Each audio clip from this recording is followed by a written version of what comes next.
माता लक्ष्मी कहती हैं कि घर की ये 5 चीज़ें कभी दूसरों को नहीं देनी चाहिए। आज हम आपको माता लक्ष्मी की एक प्राचीन कथा सुनाने जा रहे हैं। इस कथा के माध्यम से आपको पता चल जाएगा कि एक स्त्री को अपने घर की कौन सी चीज़ दूसरों को नहीं देनी चाहिए। जो भी स्त्री ये चीज़ें दूसरों को दे देती हैं, माँ लक्ष्मी उनके घर को छोड़कर चली जाती है। इसीलिए दोस्तों, आप इस कथा को पूरा ज़रूर सुने, क्योंकि आधा अधूरा ज्ञान घातक होता है। जो भी इस कथा को पूरा सुनता है, माँ लक्ष्मी उसकी झोली खुशियों से भर देती है। तो चलिए, बिना देरी किए हुए आपको यह प्राचीन कथा सुनाते हैं। दोस्तों, पूर्व काल की बात है। मध्य प्रदेश में एक अत्यंत शोभनीय नगरी थी। उस नगरी में एक सुकन्या नाम की एक स्त्री अपने पति और सास ससुर के साथ निवास करती थी। सुकन्या एक पतिव्रता नारी थी जो सत्य धर्म का पालन करने में तात्पर्य और गृह कार्य में दक्ष थी। सुकन्या का स्वभाव अत्यंत दयालु था। वो सदैव दूसरों की सहायता किया करती थी। सुकन्या का पति संजय एक वैश्य था। उसकी अनाज की एक दुकान थी। वह बाजार में लोगों की ज़रूरतों की चीज़ें बेचा करता था। सुकन्या अपने पति से बहुत अधिक प्रेम करती थी। वह अपने पति को ही परमेश्वर मानकर उनकी पूजा करती थी। सुकन्या नित्य दिन पति से पहले जागती थी और अपने घर का आंगन को स्वच्छ करती थी। फिर रंगोली बनाकर आंगन की सजावट करती थी। उसके बाद वो अपने घर को स्वच्छ करती। फिर स्नान आदि कार्य संपन्न करके वह तुलसी को जल देती।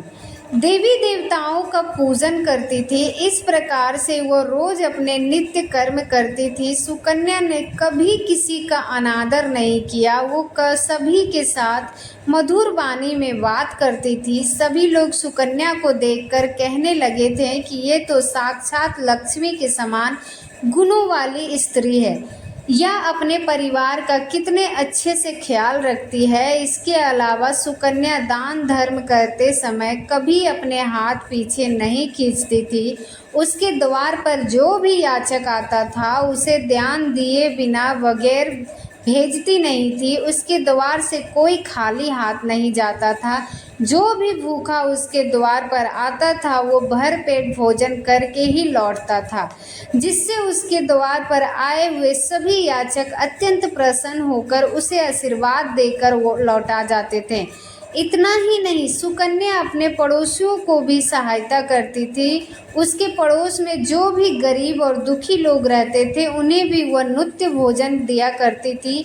पड़ोसी को जो जो चीज़ें लगती सुकन्या बिना विचार किए हुए दे दिया करती थी, जिस कारण से सुकन्या के पड़ोसी भी उसका बहुत अधिक सम्मान करते थे। वो कहते थे कि ये सुकन्या जो है वो साक्षात देवी है, साक्षात माँ अन्नपूर्णा है, सुकन्या के रूप में जन्म लिया है। लोग जब भी सुकन्या की प्रशंसा करते वो सभी उसके विषय में अच्छी बातें ही करते, लेकिन लोगों की बातें सुनकर भी सुकन्या ने कभी घमंड नहीं किया। वह उन सभी को आदर और सम्मान से ही बातें किया करती थी। फिर एक दिन की बात है, सुकन्या एक पड़ोसन उसके घर में आती है। सुकन्या उसका स्वागत करती है और बड़े प्रेम से उससे कहती है, हे बहन, हमारे घर में तुम्हारा स्वागत है। आज किस कारण से तुम्हारा मेरे घर पर आगमन हुआ? यदि कोई तो वस्तु चाहिए तो मुझसे मांग लो, मैं तुम्हारी अवश्य मदद करूंगी। सुकन्या की पड़ोसन कहती है, हे सुकन्या बहन, आज मेरे घर पर बहुत से रिश्तेदार आए हैं, उनके लिए मैं भोजन बना रही हूँ, इसीलिए मैं तुम्हारे पास रोटी बनाने के लिए चकला बेलना और तवा मांगने आई हूँ। यदि तुम कुछ समय के लिए मुझे चकला बेलना और तवा दे दोगी तो बड़ी कृपा होगी। मैं काम हो जाने के बाद तुम्हें जल्द ही लौटा दूंगी। सुकन्या कहती है, हे बहन, इसमें क्या बड़ी बात है? अभी मुझे चकला बेलना की ज़रूरत नहीं है, इसीलिए तुम मेरा चकला बेलना और तवा ले जा सकती हो। रुको, मैं अभी लाकर तुम्हें देती हूँ। फिर सुकन्या रसोई घर में जाती है और रसोई घर से चकला बेलना और तवा लाकर उसे पड़ोसन को दे देती है। तब पड़ोसन कहती है, बहन, तुम्हारा बहुत बहुत धन्यवाद। आज तुमने मेरा काम सफल कर दिया। अपने मेहमानों को भोजन कराकर तुम्हारा चकला बेलना जल्दी ही लौटा दूंगी हूँ। सुकन्या कहती है, बहन चिंता की कोई बात नहीं है, जब तुम्हारा कार्य पूर्ण हो जाए तब तुम मुझे लौटा देना। तवा लेकर चली जाती है। कुछ समय बाद अन्य एक और स्त्री सुकन्या के घर पर आती है और सुकन्या उसका भी बड़े प्रेम से स्वभाव स्वागत करती है और पूछती है, पधारो बहन, आज तुम्हें मुझसे क्या काम है और क्या चाहिए, मैं तुम्हारी मदद करूंगी। तब वह स्त्री कहती है, हे बहन, मेरे घर में बहुत गंदगी हो गई है और मेरे घर को साफ करने के लिए मेरे पास कुछ भी नहीं है, इसीलिए मैं तुम्हारे पास झाड़ू मांगने के लिए आई हूँ।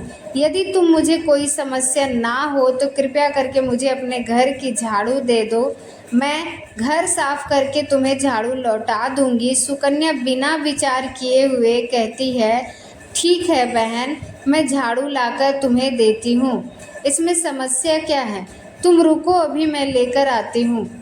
घर की झाड़ू लेकर आती है। इतना कहकर सुकन्या घर के अंदर आती है और झाड़ू लेकर आती है और उसे स्त्री को दे देती है। वह स्त्री सुकन्या के घर की झाड़ू लेकर चली जाती है और फिर देर बाद अन्य एक और स्त्री आती है घर पे और सुकन्या उसका भी बड़े प्रेम से स्वागत करती है और सुकन्या पूछती है, हे बहन, किस कारण से आना हुआ, तुम्हें जो भी चाहिए निसंकोच होकर कहो, मैं तुम्हारी सहायता जरूर करूंगी। तब वह स्त्री कहती है, हे सुकन्या बहन, तुम बड़ी दयालु हो, मैंने तुम्हारे बारे में बहुत सुना है और तुम सभी की मदद करती हो, इसीलिए मैं तुम्हारे पास एक छोटी सी मदद मांगने के लिए आई हूँ। तब सुकन्या कहती है, ठीक है, मैं मना नहीं करूँगी, मैं तुम्हारी सहायता अवश्य करूँगी। तब वो स्त्री कहती है, हे सुकन्या बहन, आज मेरी बेटी को देखने के लिए लड़के वाले आ रहे हैं, इसीलिए मैं चिंता में हूँ कि मेरे पास पहनने के लिए एक भी गहना नहीं है, तो मैं अपनी बेटी को क्या दूँ। उसके बाद पहनने के लिए अच्छे वस्त्र भी नहीं है, इसीलिए कृपया करके मुझे आप थोड़े गहने और वस्त्र उधार में दे दीजिए। केवल एक दिन के लिए, जब लड़के वाले देख कर चले जाएंगे तो मैं तुम्हारे गहने लौटा दूंगी। उस पड़ोसन की बात सुनकर सुकन्या कहती है, बस इतनी सी बात बहन, तुम चिंता मत करो, मैं तुम्हारी पुत्री मेरी छोटी बहन के जैसी है, उसकी सहायता मैं अवश्य करूंगी। मैं भी तुम मेरे गहने और साड़ी लेकर आती हूँ, जिसे पहनकर तुम्हारी पुत्री राजकुमारी लगेगी। फिर सुकन्या अंदर जाती है, गहने और साड़ी लेकर आती है और उस पड़ोसन को दे देती है। वह पड़ोसन प्रसन्न होकर सुकन्या के गहने और साड़ी लेकर चली जाती है। फिर शाम हो जाती है और अन्य एक पड़ोसन सुकन्या के घर पर आती है। सुकन्या बड़े प्रेम से उसका भी स्वागत करती है और कहती है, पधारो बहन, आज किस कारण से मेरे घर पर आना हुआ, बताओ, मैं तुम्हारे किस प्रकार से सहायता कर सकती हूँ। तब वो स्त्री कहती है, हे सुकन्या बहन, तुम बड़ी दयालु हो और तुम सभी की मदद करती हो, इसीलिए मैं तुम्हारे पास आई हूँ। मेरा बच्चा भूखा है और उसे पिलाने के लिए दूध नहीं है, इसीलिए मैं तुम्हारे पास दूध मांगने के लिए आई हूँ, और थोड़ा सा दूध मिल जाता तो बड़ी कृपा होती। उसके बाद सुकन्या रसोई घर में जाती है और थोड़ा सा दूध लेकर आती है और उस पड़ोसन को दे देती है। वह पड़ोसन प्रशंसा से उस दूध को लेकर चली जाती है। उसके बाद सुकन्या अपने सभी साथियों मदद कर देती है और प्रसन्न होकर घर का काम करने में लग जाती है। फिर रात होते ही अपने पति को प्रणाम करती है और उसकी खूब सेवा करती है। रात को दोनों पति पत्नी आनंद से सो जाते हैं। फिर दूसरे दिन वो जागते हैं तो उन्हें एक बहुत भी बड़ी बुरी खबर कानों में पड़ती है। एक आदमी दौड़ते हुए सुकन्या के घर पर आता है और सुकन्या के पति से कहता है, हे भाई, कल रात को किसी ने अपनी दुकान लूट ली, सारा माल गायब है। सुकन्या का पति एकदम से घबरा जाता है और दौड़ते दौड़ते अपनी दुकान पर जाता है तो देखता है कि उसका सारा सामान किसी ने लूट लिया है। वो देखता है कि उसके दुकान में रखा हुआ सारा धन भी चोरी हो जाता है। वह दुखी और निराश होकर घर पर लौटता है और सुकन्या को सारी बातें बताता है, जिसे सुनकर सुकन्या बहुत दुखी हो जाती है। सुकन्या कहती है, आप चिंता ना कीजिए, हमारे घर पर अभी भी बहुत सारा गहना वगैरह रखा हुआ है, जिससे आप फिर से व्यापार शुरू कर सकते हैं। फिर वह पूरी तरह से कर सकते हैं। सुकन्या अपने घर की तिजोरी में देखती है तो वह भी पूरी तरह से खाली दिखाई देती है। उसके अंदर का भी सारा माल अब चोरी हो चुका था। यह देखकर सुकन्या बहुत दुखी हो जाती है। उसे समझ में नहीं आता है कि कैसे हुआ। सुकन्या का पति उस पर बहुत क्रोधित हो जाता है और पूछता है, सुकन्या सच सच बताओ, हमारे घर के अंदर रखा हुआ सारा पैसा कहाँ गायब हो गया। सुकन्या कहती है, हे स्वामी, मैं तो घर पर ही थी, सारा धन तिजोरी में ही था, किसने इसे चुरा लिया पता नहीं। कृपया आप शांत हो जाइए, हम कोई ना कोई उपाय ज़रूर ढूंढ लेंगे। सुकन्या का पति कहता है, ये जो तुम दूसरों लोगों को घर पर बुलाकर खिलाती हो, अनजान लोगों को घर में बुलाती हो, उसी का फल है। ये उन्हीं में से किसी ने हमारे घर का सारा पैसा चुरा लिया। क्रोध में आकर सुकन्या का पति उसे भला बुरा कहता है और सुकन्या की सास को भी बहुत ही बुरा बोलता है। और फिर बिना सोचे समझे कि किसी को भी मदद कर देती हो, चुरा लिया। घर के सभी लोग सुकन्या को भला बुरा बोलने लगते हैं और फिर सुकन्या अपने पति को दिलासा देते हुए कहती है, हे नाथ, मैंने मेरे कुछ गहने और हमारी पड़ोसन को दिया, मैं उसके पास से गहने लेकर वापस आती हूँ। फिर सुकन्या उस गरीब पड़ोसन के घर जाती है तो देखती है कि उसके घर पर कोई नहीं था। वह स्त्री भी घर छोड़कर सुकन्या के गहने लेकर भाग गई थी और सुकन्या निराश होकर घर पर लौटती है और अपने पति को सारी बात बताती है। उसके बाद उसका पति ये बात सुनकर आंख बबूला हो जाता है और सुकन्या को भला बुरा कहने लगता है। सुकन्या का पति कहता है, हे सुकन्या, तुम बड़ी मूर्ख हो, तुम्हारे ही कारण हमारा सारा धन वैभव चला गया। तुम्हारे दान देने की आदत के कारण ही हमारे ऊपर यह मुसीबत आन पड़ी है। अब तुम इस घर में नहीं रह सकती हो। अभी इसी क्षण इस घर को छोड़कर मेरा इस दुनिया में चले जाओ। फिर सुकन्या कहती, हे नाथ, आपके सिवा मेरा इस दुनिया में कोई नहीं है, मैं आपको छोड़कर कहाँ जाऊँ। सुकन्या का पति कहता है, तू कहीं पर भी जा, लेकिन अब इस घर में तू नहीं रह सकती। यही कारण है कि मेरा सब कुछ बर्बाद हो गया। तू इस घर में रहेगी तो बचा कुचा सब नष्ट हो जाएगा। सुकन्या अपने पति को हाथ जोड़कर बहुत सम्मान करता है और फिर मैं अब कोई अपराध नहीं किया, आपके बगैर मैं जीवित नहीं रह सकती, मुझे दासी से आप घर से मत निकालिए। लेकिन सुकन्या का पति उसका एक नहीं सुनता और अपने आप से धक्के मारकर निकाल देता है और कहता है, अब तुम इस घर से चली जा और लौट कर कभी मत आना। चाहे तो किसी नदी में कूदकर अपनी जान दे दो या फिर तुम कहीं भी जा सकती हो। सुकन्या दुखी होकर रोते हुए अपने पति के घर को छोड़कर चली जाती है और चलते चलते सुकन्या माता लक्ष्मी के मंदिर में पहुंचती है और कहती है, हाँ माँ, मैंने ऐसा कौन सा पाप किया जो मेरी ऐसी दशा हुई। हे माँ लक्ष्मी, मैं तो नित्य दिन आपकी पूजा करती थी, फिर भी आपने मेरा घर क्यों तोड़ा। कृपया करके मुझे बताओ माँ, मैंने ऐसा कौन सा अपराध किया जो आप मुझसे रूठ गई। फिर सुकन्या वहीं पर बैठकर सोचने लगती है, यदि मेरा पति मेरा स्वीकार नहीं करेंगे तो मैं जीवित रहकर क्या करूं।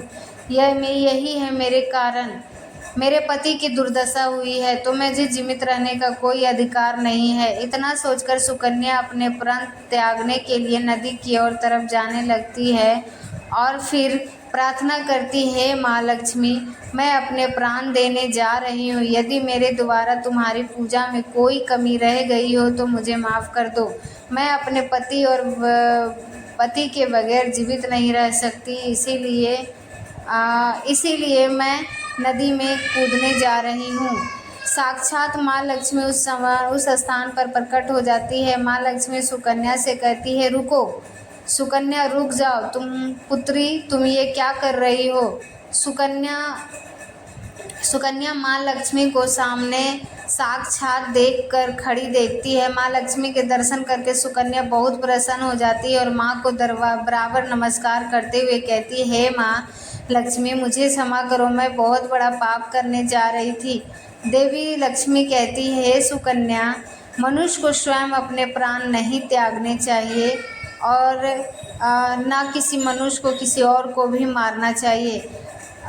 मैं विवश हूँ, मेरे पति ने मेरा त्याग किया और स्त्री को अपने पति को छोड़कर नहीं रहना चाहिए। मैं अपने पति को छोड़कर जीवित नहीं रह सकती हूँ, इसी कारण से अपने प्राण देने जा रही हूँ। देवी लक्ष्मी कहती है, सुकन्या, मैं सब कुछ जानती हूँ और यह भी जानती हूँ कि तुम्हारा पति ऐसा क्यों कर रहा और क्यों बोल रहा है। ये सब तुम्हारी ही भूल के कारण हुआ है। तुमने अनजाने में कुछ ऐसी चीज़ों का दान किया जिस कारण से तुम्हें तुम्हारा घर छोड़कर जाना पड़ा। तब दूसरे को अपने घर की इन चीज़ों को दूसरे को दे देती हो, उसके घर पर मेरा वास नहीं होता। मैं उन वस्तुओं के साथ ही उनका घर छोड़कर चली जाती हूँ। तब सुकन्या कहती है, हे माँ, आप मुझे कृपया करके बताएं, मैंने कौन सी वस्तु का दान किया है जिस कारण आपने मेरा घर का त्याग किया। देवी लक्ष्मी कहती है, तुम्हें उन चीज़ों के बारे में बताती हूँ जो किसी भी स्त्री को दूसरे को नहीं देना चाहिए। इन चीज़ों का दान करने पर मैं उस घर को छोड़कर चली जाती हूँ। सुकन्या, सबसे पहले वस्तु है चकला बेलना और तावा। फिर किसी स्त्री को अपने घर का चकला बेलना और तावा कभी दूसरे को नहीं देना चाहिए। रसोई घर में इन वस्तुओं का महत्व सबसे अधिक होता है। इन वस्तुओं की पतिव्रता संदेह भी बनी रहती है। इन्हीं वस्तुओं से भगवान विष्णु को प्रसाद बनाया जाता है और तवे पर बनी पहली रोटी भी गाय को खिलाई जाती है। इसीलिए इन वस्तुओं को हमेशा स्वच्छ और शुद्ध रखना चाहिए। दूसरे को देने में यह अपवित्र हो सकती है और फिर इसका उपयोग करना अशुभ हो जाता है। तब अपनी पड़ोसन को देखकर पहली सी बड़ी भूल की। आगे माँ लक्ष्मी कहती है, सुकन्या, अब तुम दूसरी वस्तु के विषय में सुनो। तुमने अपने पड़ोसन को अपने घर में रखी हुई झाड़ू को दे दी, जिस वस्तु में मेरा संदेह वास होता है। जो वस्तु मुझे सबसे अधिक प्रिय है तुमने दूसरे को दे दिया, फिर मैं तुम्हारे घर में कैसे ठहरती। सुकन्या, जो स्त्री अपने घर की झाड़ू दूसरे को दे देती है, मैं उसके घर को त्याग देती हूँ। झाड़ू के घर की स्वच्छता जारी है और जहाँ पर स्वच्छ होती है उसी स्थान पर मेरा वास होता है। उसके बाद बाहरी व्यक्ति को दृष्टि भी नहीं पड़नी चाहिए। झाड़ू एक अत्यंत पवित्र वस्तु है, इस पर पैर नहीं लगाना चाहिए और इसे कभी विष्ठा आदि प्रकार की गंदगी साफ नहीं करनी चाहिए। माँ लक्ष्मी कहती है, सुकन्या, सुनो, एक स्त्री को कभी दूसरे को नहीं देनी चाहिए। वह है वस्तु आभूषण। एक स्त्री को अपने आभूषण कभी नहीं अन्य महिला को नहीं देना चाहिए। उसके बाद एक विवाहित स्त्री को अपने आभूषण कभी अन्य स्त्री को पहनने के लिए नहीं देनी चाहिए। उसके जीवन में दुर्भाग्य आता है। सुकन्या, अब मैं तुम्हें सीधी चौथी वस्तु के विषय में बताती हूँ। किसी भी मनुष्य को शाम हो जाने के बाद कभी सफ़ेद रंग की वस्तुओं का दान नहीं करना चाहिए, किंतु तुमने शाम के समय दूध का दान किया। शाम को दूध का दान करने से जीवन में दुर्भाग्य आता है। शाम को सफ़ेद रंग की चीज़ें दान करने से मनुष्य के जीवन में अशुभ फल आता है।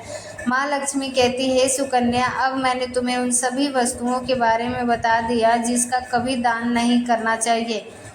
उसके बाद मेरे लिए सुकन्या कहती है, माँ लक्ष्मी, मुझसे बहुत बड़ी भूल हो गई। इन बातों से अनजान में मुझे कृपया करके मुझे क्षमा करें और मुझे प्रायश्चित करने का उपाय बताएं। देवी लक्ष्मी कहती है, सुकन्या, तुमने प्रायश्चित करने पहले ही कर लिया है, इसीलिए अब तुम अपने घर पर लौट जाओ। मैं तुम्हें तुम्हारा संपूर्ण वैभव और धन संपत्ति लौटा देती हूँ। इतना कहकर माँ लक्ष्मी उस स्थान से वापस चली जाती है और माँ लक्ष्मी को धन्यवाद करती है। मैं उस स्थान से घर की तरफ जाने लगती है, तभी उसका पति ढूंढते हुए उसकी तरफ आ जाता है और सुकन्या के पास आकर उससे क्षमा मांगता है और कहता है, मैंने तुम्हारा बहुत अपमान किया, कृपया करके मुझे माफ़ कर दो। अपना सारा धन वैभव वापस मिल गया है। जिन लोगों ने हमारा धन लूटा था और तुम्हारा नाम लेते हुए क्षमा मांग लिया। यह सुनकर सुकन्या बहुत प्रसन्न होती है और अपने पति के साथ घर पर लौट आती है। माँ लक्ष्मी की कृपा से सुकन्या के घर में 4 चीज़ें कभी दूसरे को नहीं देना चाहिए। तो दोस्तों, उम्मीद करते हैं कि ये कथा आपको बहुत पसंद आई होगी। तो वीडियो को लाइक करें, शेयर करें और कमेंट में जय माँ लक्ष्मी ज़रूर लिखें, क्योंकि जो भी कमेंट में जय माँ लक्ष्मी लिखेगी उनकी सारी मनोकामनाएं ज़रूर पूर्ण होगी। और अगर आप हमारे चैनल पे नए हैं तो हमारे चैनल को सब्सक्राइब ज़रूर करें और वीडियो अगर अच्छी लगे तो लाइक भी ज़रूर कीजिएगा और हमारे वीडियो को